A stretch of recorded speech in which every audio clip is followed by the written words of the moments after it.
अस्सलामु अलैकुम वरहमतुल्लाहि वबरकातुहू। नाज़रीन, इस्तक़बाल है फ़िक्र ख़बर स्टूडियो में। मैं रिज़वान अहमद नदवी मुल्की और आलमी अहम और ख़ास ख़बरों के साथ। तो नाज़रीन, ख़बरों की तरफ बढ़ने से क़बल आपसे गुजारिश कि चैनल को सब्सक्राइब नहीं किया तो सब्सक्राइब ज़रूर करें, बेल आइकन पर क्लिक करें, वीडियो को लाइक और शेयर करें और कमेंट बॉक्स में अपनी राय ज़रूर रखें। तो नाज़रीन, सबसे पहले ख़बर तुर्किया से। तुर्किया में जिस तरीके का ज़लज़ला आया और जिस तरीके से वहाँ हलाकतें हुई वो हम सभी जानते हैं, और गुज़िश्ता दिनों ही वहाँ जो बचाव काम था उसकी कोशिश ख़त्म कर दी गई थी, और अब ये उम्मीद लगाई जा रही थी कि अब मलबे से वहाँ मलबा हटाया जाएगा और एक बार फिर ज़िंदगी जो है वो पटरी पर लौट आएगी। लेकिन इसी दौरान एक और ज़लज़ले की खबर ने वहाँ लोगों में दहशत बढ़ा दी है। तुर्किया में पीर की रात देर गई 2 ताज़ा ज़लज़ले के झटके महसूस किए गए हैं, जबकि बताया जा रहा है कि एक ज़लज़ले का झटका जो है वो 6.4 शिद्दत का था, जबकि दूसरा जो था वो 5.8 शिद्दत का था, जो कि डिस्ट्रिक्ट हाताय में ये ज़लज़ले के झटके महसूस किए गए हैं। इसमें तकरीबन 3 अफराद की जाँ बहक होने की खबरें सामने आ रही हैं, जबकि 213 अफराद ज़ख्मी बताए जा रहे हैं। ज़लज़ले के ये झटके की वजह से जो है वहाँ लोगों में खौफ व हरास का माहौल है। लोग जो है वो सड़कों पर निकल आए हैं। अफरा तफरी का माहौल देखा गया, जिस तरीके से वहाँ ज़लज़ले का झटका जो है वो एक बार फिर वहाँ महसूस किया गया। बताया जा रहा है कि कई इमारतों को भी नुकसान पहुँचा है। दरअसल सिर्फ 2 हफ्ते कबल ही तुर्किया और शाम में ज़लज़ले के शदीद झटके महसूस किए गए थे, जिसमें 45,000 से ज़ायद अफराद हलाक हुए थे, और अब भी जो है वो मलबा हटाने का काम जारी है, जिससे कि मरने वालों की तादाद में मज़ीद इजाफा होगा। इस तरह की बातें कही जा रही हैं। एक तरफ तुर्किया में ज़लज़ले से खौफ का माहौल है, तो वहीं अब साइंसदानों ने खदशा ज़ाहिर किया है कि उत्तराखंड में भी तुर्किया और शाम में आने वाले तबाहकुन ज़लज़ले से बड़ा ज़लज़ला यहाँ आ सकता है।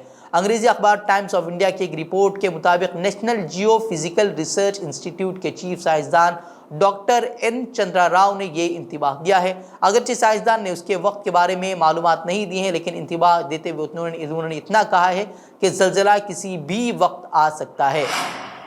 वहीं मदर ऑफ डेमोक्रेसी कहे जाने वाले मुल्क हिंदुस्तान में शिद्दत पसंद नज़रियात रखने वालों को अब खुली छूट मिलती जा रही है। हम लगातार देख रहे हैं कि किस तरीके से नफरत की सियासत यहाँ रोज़ का मामूल बनती जा रही है। अक़लियतों के ख़िलाफ़ हमलों में लगातार इजाफा हो रहा है। वहीं हिंदुत्ववादी तंजीमों से जुड़े लीडरों की स्टाइल अंगेज़ी भी किसी भी सूरत कम होती हुई दिखाई नहीं दे रही। गुज़िश्ता दिनों ही कई सारे ऐसे बयानात सामने आ रहे थे जिसमें कि मुसलमानों के ख़िलाफ़ तशद्दुद के लिए उकसाया जा रहा था। वही अब कर्नाटक में इंतखाबात से कबल समाज को हिंदू मुस्लिम के नाम पर बांटने की कोशिशें ज़ोरों पर है। उसमें बड़ा किरदार हिंदुत्ववादी तंजीमें ही अदा कर रही हैं।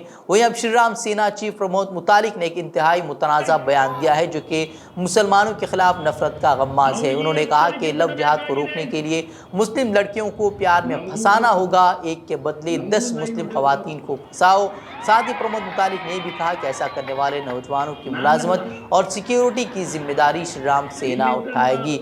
ये और इस तरह के बयानात लगातार सामने आ रहे हैं, जिससे कि रियासत में इंतखाबात से कबल नफरतों का माहौल जो है वो पैदा करने की कोशिश की जा रही है। सिर्फ हिंदुत्ववादी तंजीमें ही नहीं बल्कि बीजेपी रहनुमा भी लगातार इस तरह के बयानात देते हुए नज़र आ रहे हैं। गुज़िश्ता दिनों हुई बीजेपी रहनुमा और रियासती बीजेपी सदर नलिन कुमार कतील ने भी टीपू सुल्तान और इस तरह के बयानात दिए थे, जिसमें कि उन्होंने कहा था कि टीपू के औलाद है उन्हें यहाँ से भगा देना चाहिए। वैसे इंतखाबात करीब है, तो ऐसा ही लग रहा है कि जैसे जैसे इंतखाबात करीब आएंगे उसी तरह जो है वो बयानात लोगों को, समाज को बांटने वाले बयानात जो है वो तेज़ी के साथ वो बढ़ते जाएंगे।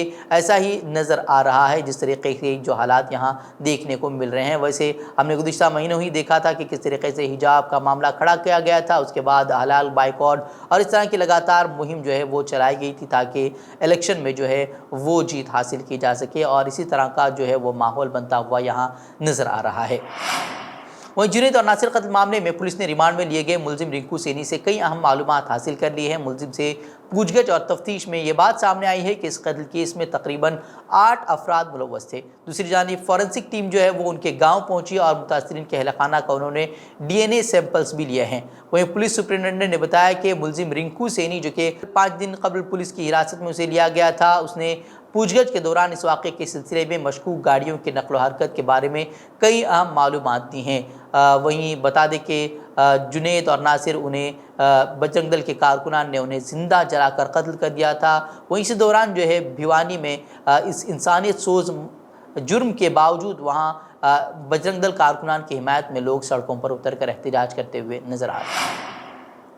वहीं तेलंगाना हाईकोर्ट ने मेदक जिले में अब्दुल कदीर खान की मुबैना हिरासत में तशद्दुद और मौत के मामले का खुद नोटिस दिया है और तेलंगाना हाईकोर्ट के चीफ जस्टिस ने एक मीडिया रिपोर्ट को बतौर सुओ मोटो दरख्वास्त का इस्तेमाल किया है और केस की समाअत मंगल को मुलतवी कर दी है। हाईकोर्ट ने अब्दुल कदीर खान की हिरासती मौत से मुताल्लिक जवाब दहिंदगान से रिमार्क्स और रिकॉर्ड भी तलब किया है। वहीं सुओ मोटो दरख्वास्त में कहा गया है कि अब्दुल कदीर मेदक पुलिस स्टेशन के नज़दीक में यौमिया मजदूरी करता था, जिसे 27 जनवरी को मेदक पुलिस स्टेशन में हिरासत में लिया गया और उससे मुबैना तौर पर खातून से चेन छीनने के इल्ज़ाम में पूछगछ की गई और जब पुलिस उसे हिरासत में ली तो उसने उसके साथ मुबैना 3rd डिग्री सलूक किया और उसके साथ तशद्दुद किया, जिसकी वजह से वो ज़ख्मी हो गया और उसे अस्पताल ले जाया गया, जहाँ उसकी सेहत मज़ीद बिगड़ गई और 16 फरवरी को अब्दुल कदीर को गांधी अस्पताल में जो है वो मुर्दा करार दिया गया। मुल्क की अदालतों में मुकदमात की समाअत किस रफ्तार से की जा रही है, ये मुल्क भर की अदालतों में बरसों से ज़ेर इल्तिवा मुकदमात की तादाद से आसानी से लगाया जा सकता है। 19 उस रफ्तार मामलों में 2020 में हुए दहली फसाद मामले में गिरफ्तार मुलजिम शाहरुख के मामला भी शामिल है। उस केस की समाअत जो है जिस रफ्तार से चल रही है उसका अंदाज़ा इस बात से लगाया जा सकता है कि ट्रायल को शुरू हुए 1 साल 3 माह यानी कि 15 महीने गुजर चुके हैं, लेकिन सिर्फ 40 गवाहों में से सिर्फ 2 गवाहों की जो है वो अब तक पेशी हुई है। वहीं शाहरुख पठान के वकील ने अब ज़मानत की अर्जी दाखिल किया और उनका कहना है कि अगर इसी तरह चलता रहा तो वो एक बड़ी मुद्दत तक जेल में उसे रहना पड़ेगा और उन्होंने ये भी कहा कि पठान पर हमले हाल ही में जो है वो जेल में हमला भी किया गया था और हाई कोर्ट ने उन्हें ट्रायल कोर्ट से रुजू होने को कहा था। इस तरह की उन्होंने दलील दी है। वहीं अब कौमी तहक़ीक़ाती एजेंसी ने मंगल की सुबह बड़ी कार्रवाई करते हुए तकरीबन मुल्क के 70 मकामात पर छापे मारे हैं, जिसमें पंजाब, हरियाणा, राजस्थान, दिल्ली, चंडीगढ़, उत्तर प्रदेश, गुजरात और मध्य प्रदेश भी शामिल हैं। जबकि बताया जा रहा है कि ये जो कार्रवाई की गई है वो गैंगस्टर टेरर फंडिंग और उसके मुजरिमाना सिंडिकेट के खिलाफ दर्ज केस के सिलसिले में है। इससे कबल जो है वो कौमी तहक़ीक़ाती एजेंसी ने PFI के दफातर पर छापे मारे थे, जिसमें से तकरीबन कई अरकान को वहाँ गिरफ्तार भी कर लिया गया था। ये कार्रवाई जो है वो राजस्थान में की गई थी। वही छत्तीसगढ़ में 24 फरवरी से कांग्रेस के सहरोज़ा कौमी इजलास की तैयारियों के बीच अचानक से वो इन्फोर्समेंट डायरेक्टरेट सरगर्म हो गया है।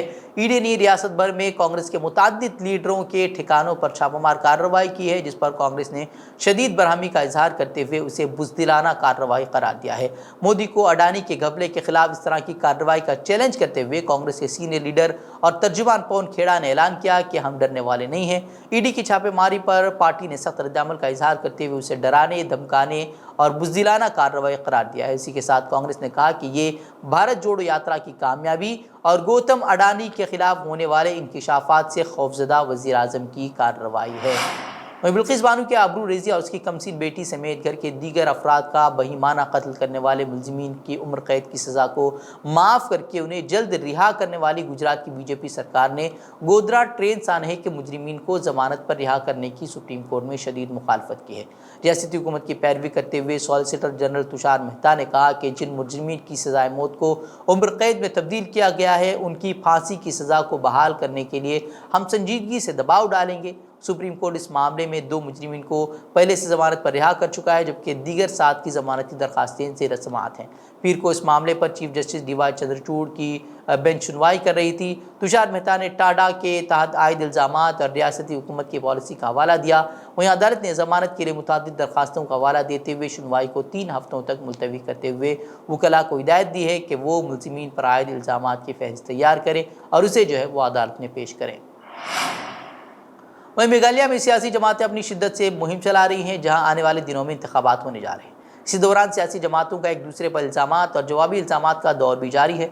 दरिया असना मेघालय में सियासत गर्म हो गई है, क्योंकि वज़ीर-ए-आज़म नरेंद्र मोदी को PA संगमा स्टेडियम में जलसे की इजाज़त नहीं मिली है।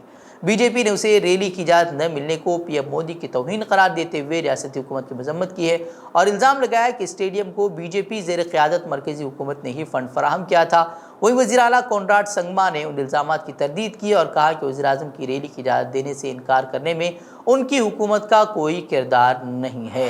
سپریم کورٹ نے ادھو ٹھاکرے کی قیادت والے دھڑے کی اس عرضی کو قبول کر لیا ہے جس میں الیکشن کمیشن کی جانب سے شیو سینا کا نام اور نشان ایکناتھ شنڈے دھڑے کو فراہم کرنے کے فیصلے کو چیلنج کیا گیا ہے۔ سپریم کورٹ کی جانب سے اس عرضی پر کل یعنی کہ بدھ 22 فروری 2023 کو سپہر 3:30 بجے سماعت کی جائے گی۔ اس سے قبل ادھو ٹھاکرے نے شیو سینا کا نام اور نشان ایکناتھ شنڈے دھڑے کو الیکشن کمیشن کی جانب سے دیے جانے پر انہوں نے شدید رد عمل کا اظہار کیا تھا اور انہوں نے کہا تھا کہ یہ میچ فکس ہے۔ انہوں نے کئی طرح کے سوال کھڑے کیے تھے اور انہوں نے سوال پوچھا تھا کہ سپریم کورٹ میں یہ معاملہ چل رہا تھا، اس سے قبل انہیں الیکشن کمیشن کو اس طرح کا فیصلہ دینے کی کیا ضرورت تھی۔ تو ناظرین، یہ تھی خبریں۔ مزید خبروں کے لیے آپ ہمارے ویب سائٹ www.fikrkhabar.com کی طرف رخ کر سکتے ہیں۔ ویڈیوز کے لیے ہمارے یوٹیوب چینل کو سبسکرائب کریں۔ تو ناظرین، اجازت دیں۔ السلام علیکم ورحمۃ اللہ وبرکاتہ۔